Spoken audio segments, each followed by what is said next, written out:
Hello, y'all. This is a poem I wrote last night. Trigger warning, this does talk a lot about families and child abuse and poverty, so trigger warning. The more I heal, the more I remove my mother from me. The more I remove my mother from me, the greater the ache of being a motherless child. When I let myself acknowledge feeling like a motherless child, the more I realize the great expanse of all the times I felt motherless, particularly as a child.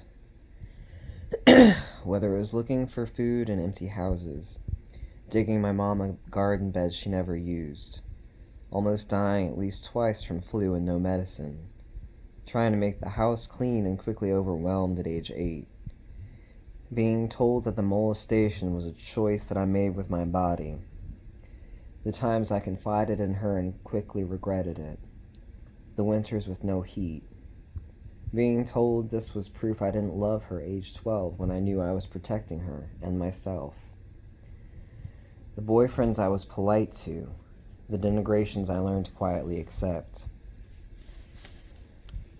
I carried that with me. I sometimes built myriad architecture over it, thought I was cured and had moved on, only to find when those time passed and their architecture crumbled, the quiet, shrieking, clenching fist, the silent sob practiced well. I carried it, the weight and strain of it. I felt the need to be alone in the woods for my birthday and light my own fire.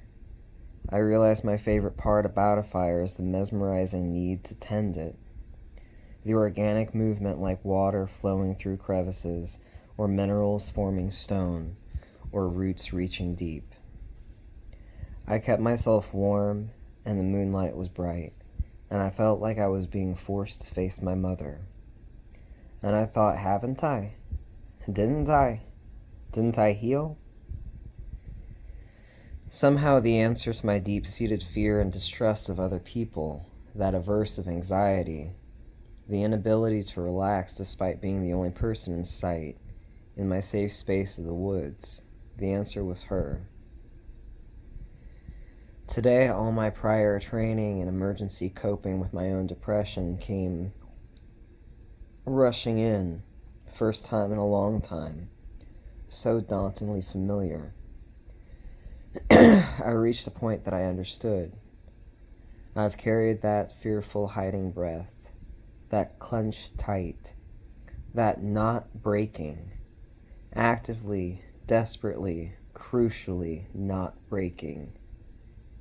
I have carried that this whole time.